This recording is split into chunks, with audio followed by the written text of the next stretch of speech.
Hello friends, आप लोगों का स्वागत है हमारे यूट्यूब चैनल ऋतु राजा स्टडी चैनल पर। तो आइए हम लोग प्रकाश जो हम लोग का टॉपिक फिजिक्स में चल रहा था उससे आगे की ओर हम लोग आज पढ़ देंगे। जो हम लोग पिछला वीडियो पढ़े थे उसमें वास्तविक प्रतिबिंब और आभासी प्रतिबिंब के बारे में जाने थे, और आज हम लोग पढ़ेंगे गोलीय दर्पण में जो अवतल दर्पण होता है और समतल दर्पण में हम लोग जो आज टॉपिक है उसमें पढ़ेंगे समतल दर्पण और उसके जो प्रतिबिंब बनते हैं और उसकी विशेषताएँ, और जो अवतल दर्पण होता है और उसकी विशेषता क्या होता है, कैसा प्रतिबिंब बनता है, इसमें अवतल दर्पण का यूज कहाँ होता है और उत्तल दर्पण का प्रतिबिंब कैसा बनता है और उसका यूज कहाँ होता है। तो आइए पहले हम लोग जानते हैं, आज का अपना वीडियो स्टार्ट करते हैं कि गोलीय दर्पण। गोलीय दर्पण जो होता है किसी गोले का एक भाग होता है, किसी गोले के एक भाग को हम लोग गोलीय दर्पण कहते हैं, जिसका केंद्र O है। केंद्र O से जो हमारा यहाँ पर ध्रुव है इसकी दूरी, जो गोला का जो है, गोला ये हो गया गोलीय दर्पण।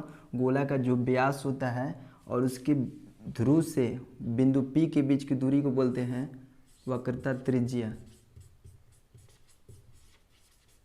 बिंदु O से P के बीच की दूरी को वक्रता त्रिज्या बोलते हैं। गोलीय दर्पण जिस गोला का भाग होता है उसके केंद्र को वक्रता केंद्र बोलते हैं, और वक्रता केंद्र से P के बीच की दूरी को वक्रता त्रिज्या। वक्रता गोलीय दर्पण दो प्रकार के बांटेंगे। यहाँ पर आप लोगों को नजर आ रहा है कि एक अवतल दर्पण है और एक उत्तल दर्पण है। अवतल दर्पण का जो परावर्तक सतह है वो अंदर की ओर धंसा होता है। ये किरण पड़ेगा हमारा, जहाँ पर किरण परावर्तन होता है, दर्पण के जिस भाग पर किरण का परावर्तन होता है उसे परावर्तक सतह कहते हैं। तो अवतल दर्पण का परावर्तक सतह धंसा हुआ होता है अंदर की ओर, जबकि उत्तल दर्पण का परावर्तक सतह उठा हुआ होता है। ये परावर्तक सतह है उठा हुआ होता है उत्तल दर्पण का। तो अवतल ये हो गया गोलीय दर्पण। गोलीय दर्पण के केंद्र को वक्रता केंद्र बोलते हैं, और वक्रता केंद्र से ध्रुव के बीच दूरी को वक्रता त्रिज्या बोलते हैं। और उसके बाद हम लोग अवतल दर्पण जो है, गोलीय दर्पण दो प्रकार का होता है, अवतल दर्पण उत्तल दर्पण। अवतल जो दर्पण है उसका परावर्तक सतह अंदर धंसा होगा, जबकि उत्तल दर्पण का परावर्तक सतह ऊपर उठा होता है। तो आज पढ़ेंगे हम लोग समतल दर्पण और उसकी प्रतिबिंब की विशेषता के बारे में। गोलीय दर्पण दो प्रकार होगा, अवतल दर्पण और उत्तल दर्पण। तो हम लोग पढ़े थे पहले समतल दर्पण और उसकी प्रतिबिंब विशेषता के बारे में। समतल दर्पण जो होता है वो प्लेन मिरर होता है, उसका परावर्तक जो सतह होता है वो प्लेन होता है। तो समतल दर्पण के समानांतर जो प्रधान अक्ष होता है, मुख्य अक्ष, समतल दर्पण पर पड़ने वाली अभिलंब जो प्रधान अक्ष मुख्य अक्ष कहलाता है, इस पर एक वस्तु ले लेते हैं AB। यहाँ पर एक वस्तु है AB, और इसी के समानांतर जब समतल दर्पण पर कोई किरण आपतित होता है तो थीटा कोण द्वारा परावर्तित हो जाएगा। ये आपतित किरण है। यहाँ पर तो हम लोग समतल दर्पण में विशेषता के बारे में बात करें। समतल दर्पण का जो प्रतिबिंब बनता है वो आभासी बनता है। ये वास्तविक उस पर कटेगा नहीं, आभासी मतलब होता है जबरदस्ती इसको कटाएंगे। तो देखिए यहाँ पर जो AB हमारा वस्तु है, ये AB है, कोई वस्तु है, इसका प्रतिबिंब ये मुख्य अक्ष के समानांतर एक दर्पण से किरण ले जाएंगे, और ये जो हमारा परावर्तित किरण है, ये परावर्तित किरण इसको इस तरह मिलाएंगे यहाँ पर। तो कहाँ कट कर रहा है, यहाँ पर कर रहा है। तो जो समतल दर्पण है उसका प्रतिबिंब आभासी बनता है, A डैश B डैश। कहाँ बनता है, दर्पण के पीछे आभासी। आभासी मतलब जिसको वास्तविक रूप से नहीं कटेगा, इसको हम लोग मतलब बनाने के लिए प्रतिबिंब इसको घटाते हैं। तो ये हो गया समतल दर्पण का प्रतिबिंब कैसे बनता है। समतल दर्पण का जो प्रतिबिंब है आभासी बनता है, वस्तु से समान दूरी पर बनता है इसका समतल दर्पण का प्रतिबिंब। और एक यहाँ पर लिखेंगे समतल दर्पण विशेषता, आभासी प्रतिबिंब बनेगा। दूसरा जो है कि दर्पण से पीछे बनेगा, और तीसरा इसका जो विशेषता है, इसका पार्श्विक परिवर्तन होता है। पार्श्विक परिवर्तन मतलब कि जो हमारा राइट है समतल दर्पण में लेफ्ट बनेगा, जो लेफ्ट है वो राइट बनेगा। किसमें? पार्श्विक परिवर्तन समतल दर्पण में केवल होता है कि जो इसका राइट पार्ट है वो लेफ्ट में बनेगा और जो लेफ्ट पार्ट है वो राइट बनेगा। पहला हो गया कि आभासी परिवर्तन। आभासी का ही दूसरा नाम है काल्पनिक। काल्पनिक मतलब काल्पनिक मतलब होता है कि हम लोग मानकर इस प्रतिबिंब को बनाते हैं कि प्रतिबिंब यहाँ पर बनेगा। ये समतल दर्पण का हो गया विशेषता, दर्पण से पीछे बनेगा और पार्श्विक परिवर्तन होता है, ये समतल दर्पण में होता है। वह ये समतल दर्पण प्रतिबिंब कैसे बनता है जानेंगे। उसके बाद हम आते हैं अवतल दर्पण पर। तो जो अवतल दर्पण है हमारा, अवतल दर्पण ये हो गया अवतल दर्पण। तो अवतल दर्पण के मुख अक्ष के समानांतर, अवतल दर्पण के मुख अक्ष के समानांतर, मुख अक्ष के समानांतर जब किरण आती है तो मुख अक्ष के जिस बिंदु पर काटती है उसे फोकस बोलते हैं। अवतल दर्पण के, ये अवतल दर्पण हो गया। अवतल दर्पण को अगर इस तरह मिलाएंगे तो एक गोला बनेगा। तो अवतल दर्पण के गोला के वक्रता केंद्र को, यहाँ पर सी हो जाएगा, ये अवतल दर्पण हो गया। अवतल दर्पण के केंद्र को वक्रता केंद्र बोलते हैं, जिसको सी से हम लोग सूचित करते हैं।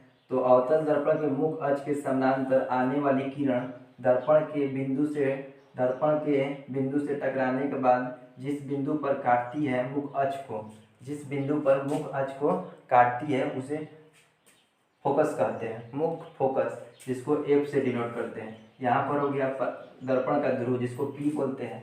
दर्पण के ध्रुव और वक्रता केंद्र के बीच की दूरी को, पी और सी के बीच की दूरी को वक्रता त्रिज्या कहते हैं, वक्रता त्रिज्या कहते हैं। कहाँ से? दर्पण के पी माने ध्रुव और वक्रता केंद्र के बीच को दूरी को वक्रता त्रिज्या कहते हैं। और पी से एफ के बीच की दूरी को, पी से एफ के बीच की दूरी को फोकस दूरी कहते हैं, फोकस दूरी कहते हैं, जिसे फोकसांतर भी कहते हैं, फोकसांतर। ये हो गया पी से एफ के बीच की दूरी, पी से एफ की बीच की जो दूरी है उसको फोकस दूरी या दर्पण का फोकसांतर कहते हैं। मुख बोलेगा अवतल दर्पण का मुख फोकस किसे कहते हैं? तो अवतल दर्पण के मुख अक्ष के समानांतर आने वाली किरण जब दर्पण से टकराकर मुख अक्ष के जिस बिंदु पर काटती है उसे मुख फोकस कहते हैं, उसे मुख फोकस कहते हैं। लेकिन अगर उत्तल दर्पण में पूछे मुख फोकस किसे कहते हैं, उत्तल दर्पण में अगर हमारा पूछेगा मुख फोकस किसे कहते हैं, तो ये हो गया उत्तल दर्पण। उत्तल दर्पण का जो परावर्तक सतह है उठा हुआ रहता है, तो यहाँ पर हो गया मुख अक्ष। उत्तल दर्पण के मुख अक्ष के समानांतर आने वाली किरण, मुख अक्ष के समानांतर आने वाली किरण जब दर्पण से टकराने के बाद, ये टकरा कर ये परावर्तित किरण जब दर्पण से टकराने के बाद जिस बिंदु पर काटती हुई, मुख अक्ष के जिस बिंदु पर काटती हुई प्रतीत होती है, ये काटती नहीं है लेकिन हम लोग आभासी प्रतीत करते हैं कि यहाँ पर मुख अक्ष को काटेगी यहाँ पर। और उत्तल दर्पण में होगा मुख फोकस का परिभाषा कि उत्तल दर्पण में मुख अक्ष के समानांतर, उत्तल दर्पण में मुख अक्ष के समानांतर आने वाली किरण जब दर्पण से टकराने के बाद जिस बिंदु पर मुख अक्ष को काटती हुई प्रतीत होती है, यहाँ पर काटती नहीं लेकिन हम लोग यहाँ पर आभासी हम लोग मानकर यहाँ पर मुख अक्ष को काटते हैं, तो काटती हुई प्रतीत होती है उसे मुख फोकस करते हैं। किसका? उत्तल दर्पण का। लेकिन अवतल दर्पण में जो हमारा है कि अवतल दर्पण में मुख अक्ष के समानांतर, ये हो गया मुख अक्ष के समानांतर आने वाली किरण जब दर्पण से टकराने के बाद जिस बिंदु पर काटती है, जिस बिंदु पर पूर्ण रूप से जब काटती है उसे फोकस करते हैं। ये हो गया फोकस। और ध्रुव, ये हो गया ध्रुव से फोकस के बीच की दूरी को फोकस दूरी यानी कि फोकसांतर कहते हैं। और ध्रुव से वक्रता केंद्र के बीच की दूरी को वक्रता त्रिज्या कहते हैं, जिसको आर से डिनोट करते हैं, जिसको आर से डिनोट करते हैं। तो आता है क्वेश्चन कि फोकस दूरी और वक्रता त्रिज्या के बीच में संबंध बताइए क्या होता है। गोलीय दर्पण दो प्रकार होता है, अवतल दर्पण और उत्तल दर्पण। तो कोई भी गोलीय दर्पण में फोकस दूरी और वक्रता त्रिज्या के बीच की संबंध क्या होता है। तो जो ये देखिए, ये जो फोकस दूरी ये हो गया वक्रता त्रिज्या जो है फोकस दूरी का कितना होता है, दुगना होता है। यानी कि फोकस जो दूरी है, फोकस दूरी वक्रता त्रिज्या की आधी होती है। यानी जो हमारा एफ है वो आर का आधा होता है, एफ बराबर r/2। कोई भी गोलीय दर्पण अवतल दर्पण पूछे या उत्तल दर्पण, दोनों में जो फोकस दूरी है वो वक्रता त्रिज्या की आधी होती है, या जो वक्रता त्रिज्या है फोकस दूरी की दुगनी होती है। ये होता है f बराबर r/2। ये अवतल में भी होता है और उत्तल दर्पण के लिए भी होता है, दोनों के लिए। यानी कि गोलीय दर्पण के लिए हमारा ये फार्मूला होता है कि f = r/2। इसको हम लोग आगे सिद्ध करेंगे, लेकिन अभी जानेंगे कि जो फोकस दूरी है वक्रता त्रिज्या की आधी होती है। तो अवतल दर्पण और उत्तल दर्पण और समतल दर्पण में जाने कि हमने कैसे इसमें प्रतिबिंब बनता है। तो अब जानेंगे कि अवतल दर्पण जो है उसमें किस प्रकार से और कहाँ कहाँ इसका प्रतिबिंब बनेगा। तो जो पहला रूल है हम लोग का, अभी 3 रूल है इसका कि अवतल दर्पण में या उत्तल दर्पण में जो प्रतिबिंब बनता है उसके लिए रूल होता है कि जब कोई किरण मुख अक्ष के समानांतर आती है, पहला रूल है, ये हमारा पहला रूल है कि जब कोई किरण मुख अक्ष के, ये मुख अक्ष हो गया, जब कोई किरण मुख अक्ष के समानांतर आती है तो कहाँ से गुजरेगी, वो फोकस से होकर गुजरती है। जब कोई किरण मुख अक्ष के समानांतर आएगी तो वो परावर्तन के बाद, वो दर्पण से परावर्तन के बाद फोकस से होकर गुजरती है, इसको एफ से। ये कभी भी जब समानांतर होकर अगर मुख अक्ष पर काटेगी तो फोकस पर, इसका नाम क्या होगा, फोकस। पहला रूल है। दूसरा जो होता है, कि कोई भी अगर अवतल दर्पण के केंद्र को वक्रता केंद्र बोलते हैं, यहाँ पर हो गया C और यहाँ पर हो गया P। अगर कोई किरण वक्रता केंद्र से होकर जाती है, दर्पण पर पड़ती है, वक्रता के, जब वो परावर्तित होगी तो वो भी वक्रता केंद्र से ही गुजर जाएगी। पूछे कि जब कोई किरण वक्रता केंद्र से होकर दर्पण पर आपतित होती है तो परावर्तित किरण किस ओर से जाएगी। तो जो जाएगी वो वक्रता केंद्र से होकर जाएगी, आएगी भी तो आपतित किरण वक्रता केंद्र पर आएगी, और दर्पण से जो परावर्तन होकर जाएगी वो भी वक्रता केंद्र से होकर ही जाएगी। और जो तीसरा जो रूल है कि अवतल दर्पण में अगर कोई किरण फोकस से होकर आ रही है, दर्पण पर आपतित हो रही है, मान लीजिए कि यह अवतल दर्पण है,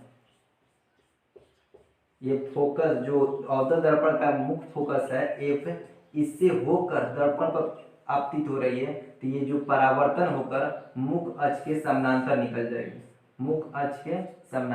ये 3 रूल है अवतल दर्पण में प्रतिबिंब बनाने का। जो तरीका होगा, इस 3 रूल को हम लोग फॉलो करेंगे।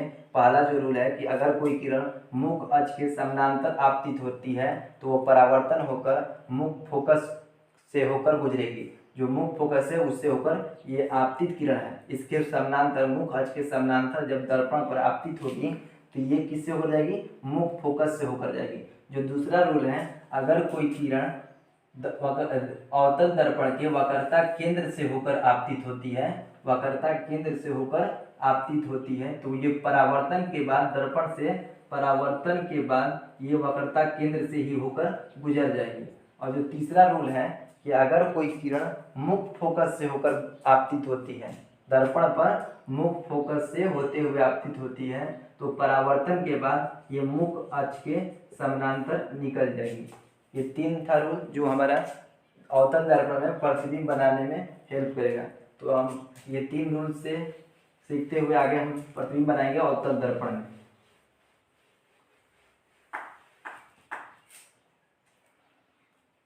तो हम लोग प्रतिबिंब बनाते हैं, ये हो गया अवतल दर्पण। ये हो गया हमारा मुख अक्ष, और यहाँ पर हो गया दर्पण का ध्रुव। ये हो गया अवतल दर्पण, ये हो गया मुख अक्ष, मुख अक्ष। अब मुख अक्ष का मान लीजिए यहाँ पर पॉइंट है अनंत, और ये हो गया दर्पण का केंद्र जिसको बोलते हैं वक्रता केंद्र, और जिसको सी से डिनोट करते हैं, और वक्रता केंद्र। और ये हो गया हमारा आपतित यानी आपतित किरण, और ये जहाँ से होकर गुजरेगी उसको बोलेंगे फोकस, उस दर्पण का फोकस बोलेंगे। तो हम लोग 6 कंडीशन यहाँ पर पृथ्वी में पढ़ेंगे। पहला हो गया अगर कोई वस्तु अनंत पर हो, अगर कोई वस्तु अनंत पर हो। दूसरा पढ़ेंगे हम लोग कि अगर वस्तु वक्रता केंद्र और अनंत के बीच में हो। पहला पढ़ेंगे हम लोग कि अगर कोई वस्तु अनंत पर हो तो उसका प्रतिबिंब कहाँ बनेगा, कैसा बनेगा। दूसरा हो गया कि अगर वस्तु अनंत और वक्रता केंद्र के बीच में हो। तीसरा हम लोग पढ़ेंगे अगर कोई वस्तु वक्रता केंद्र पर स्थित हो, कहाँ, वक्रता केंद्र पर। और जो चौथा होगा कि अगर कोई वस्तु वक्रता केंद्र और फोकस के बीच में स्थित हो। तो ये हो गया वक्रता केंद्र और ये फोकस के बीच में कहीं भी स्थित हो, इसका प्रतिबिंब कहाँ बनेगा। और जो हम लोग का पांचवा होगा वो होगा अगर कोई वस्तु फोकस पर स्थित हो, फोकस पर स्थित हो। और जो छठा होगा कि अगर कोई वस्तु ध्रुव यानी कि पी और फोकस के बीच में स्थित हो। तो ये हमारे 6 कंडीशन हैं। इस 6 कंडीशन में वस्तु का विभिन्न जगह पर रहेगा तो उसका प्रतिबिंब कहाँ कहाँ बनेगा। तो पहले हम लोग जानेंगे कि अगर वस्तु कहाँ अनंत पर हो तो उसका प्रतिबिंब कहाँ बनता है। तो जब वस्तु अनंत पर रहता है, अनंत पर, तो उसका प्रतिबिंब कहाँ बनेगा, फोकस पर। अनंत पर रहेगा कोई वस्तु तो उसका प्रतिबिंब कहाँ बनेगा, फोकस पर। हम लोग ये बनाएंगे, कैसे बनेगा अभी फिलहाल के लिए हम जानते हैं कि अगर अनंत पर रहे, फोकस अनंत पर रहेगा तो उसका प्रतिबिंब फोकस पर बनेगा। अगर कोई वस्तु अनंत और सी यानी कि वक्रता केंद्र के बीच में रहेगा, अनंत और वक्रता केंद्र के बीच में रहेगा तो उसका प्रतिबिंब जो है फोकस और वक्रता केंद्र के बीच में बनेगा। कोई वस्तु अनंत और फोकस के बीच, वक्रता केंद्र के बीच में हो तो उसका प्रतिबिंब फोकस और वक्रता केंद्र के बीच में बनता है। तीसरा जो है अगर कोई वस्तु वक्रता केंद्र पर स्थित हो तो उसका प्रतिबिंब भी वक्रता केंद्र पर बनता है। एग्जाम में पूछा जाएगा क्वेश्चन है कि कोई वस्तु कहाँ पर रखेंगे, तो अगर वस्तु को वक्रता केंद्र पर रखेंगे तो उसका प्रतिबिंब कहाँ बनेगा, वक्रता केंद्र बनेगा। जो अगला हम लोग का चौथा जो है कि वस्तु को अगर वक्रता केंद्र और फोकस के बीच में रखा जाए, वक्रता केंद्र और फोकस के बीच में रखा जाएगा तो वस्तु का जो प्रतिबिंब है वक्रता केंद्र और अनंत के बीच में बनेगा, अनंत के बीच में बनेगा। और जो पांचवा पॉइंट है कि हम लोग का अगर वस्तु फोकस पर हो, अगर वस्तु फोकस पर हो तो उसका प्रतिबिंब कहाँ बनेगा, अनंत पर बनेगा। और जो लास्ट है कि हम लोग अगर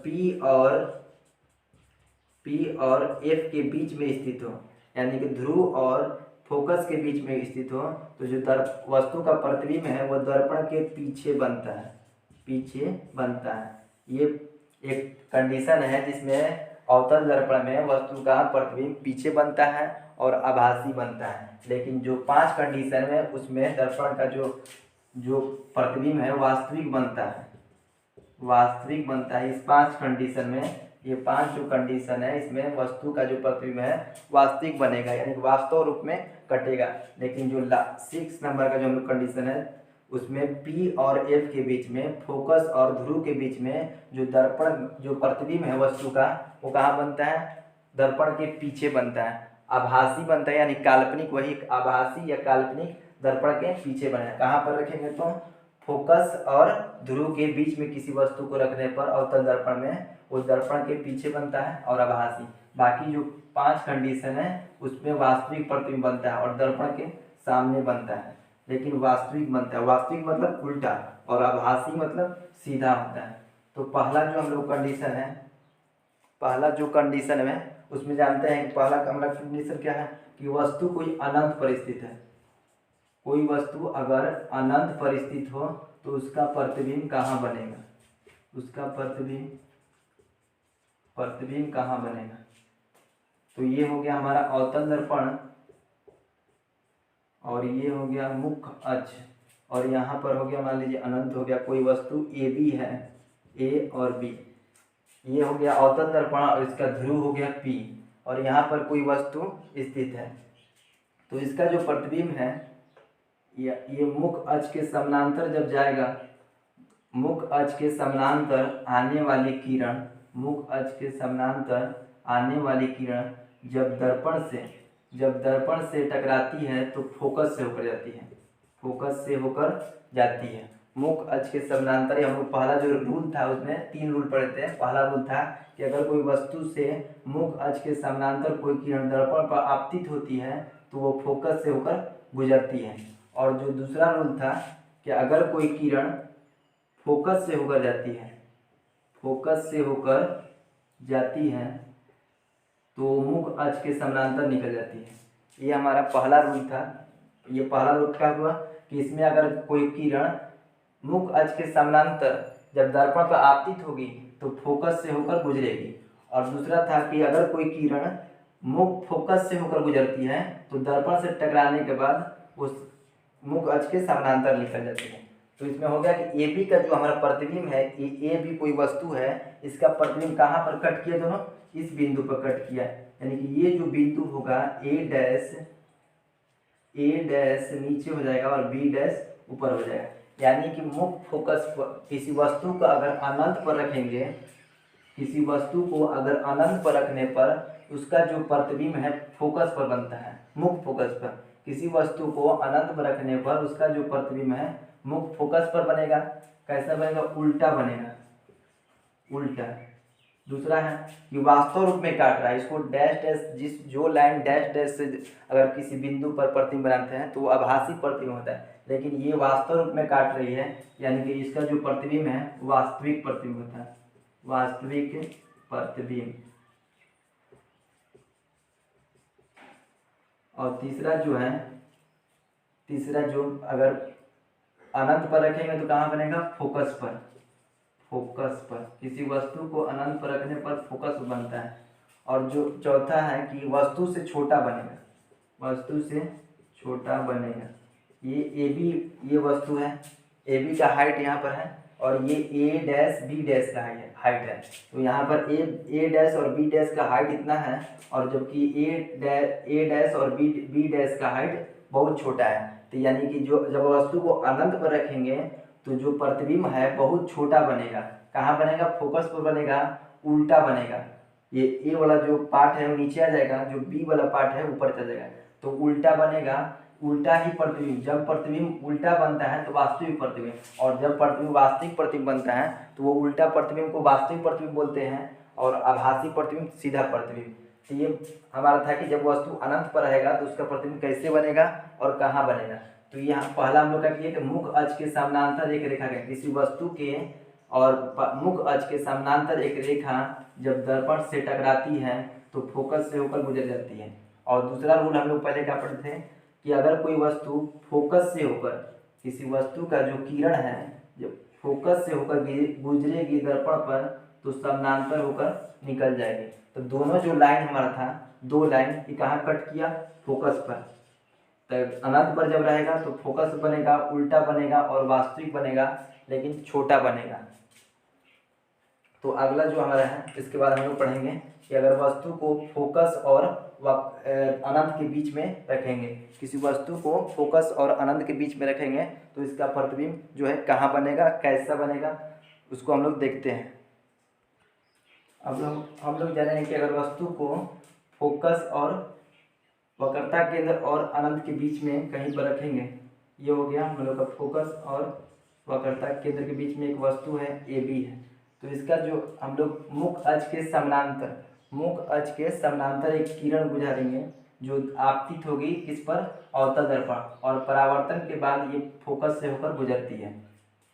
आपतित किरण जब दर्पण से परावर्तन होता है तो वो फोकस के होकर गुजरती है, तो फोकस से होकर यहाँ एफ से होकर ये गुजर रही है।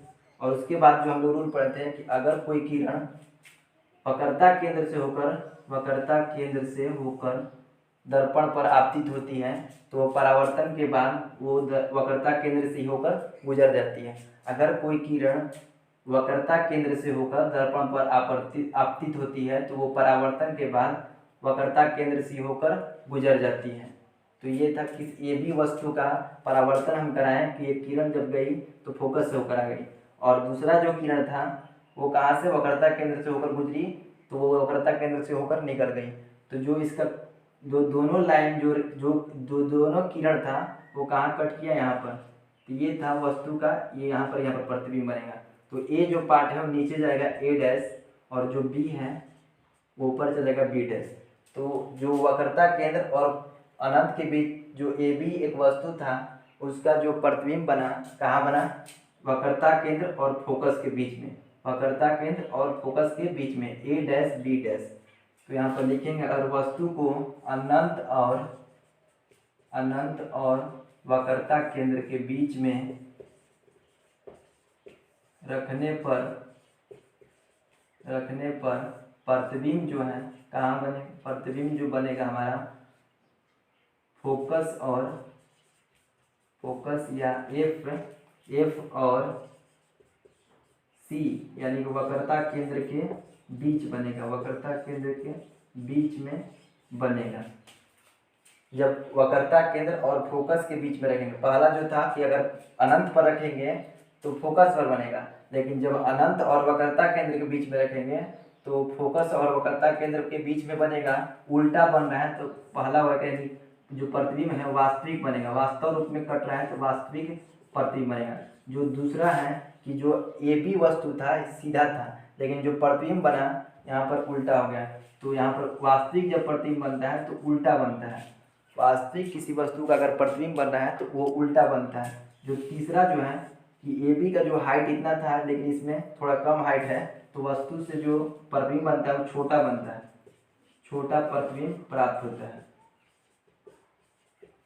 छोटा प्रतिबिंब प्राप्त होता है। इसमें जब वस्तु को अगर फोकस पर रखेंगे तो बहुत छोटा बनेगा, अनंत पर रखेंगे तो बहुत छोटा बनेगा, कहाँ बनेगा, फोकस पर। वास्तविक बनेगा, वास्तविक बनेगा तो उल्टा बनेगा। और दूसरा जो हम लोग यहाँ पर दूसरा जो हम लोग प्रतिबिंब बनाया होता है दर्पण में, अनंत और वक्रता केंद्र के बीच में, अनंत और वक्रता केंद्र के बीच में। तो इसका प्रतिबिंब कहाँ बना, वक्रता केंद्र और फोकस के बीच में, वक्रता केंद्र और फोकस के बीच में। वस्तु से छोटा बनेगा, जो प्रतिबिंब है हमारा वास्तव रूप में कटेगा तो इसको बोल देंगे वास्तविक प्रतिबिंब।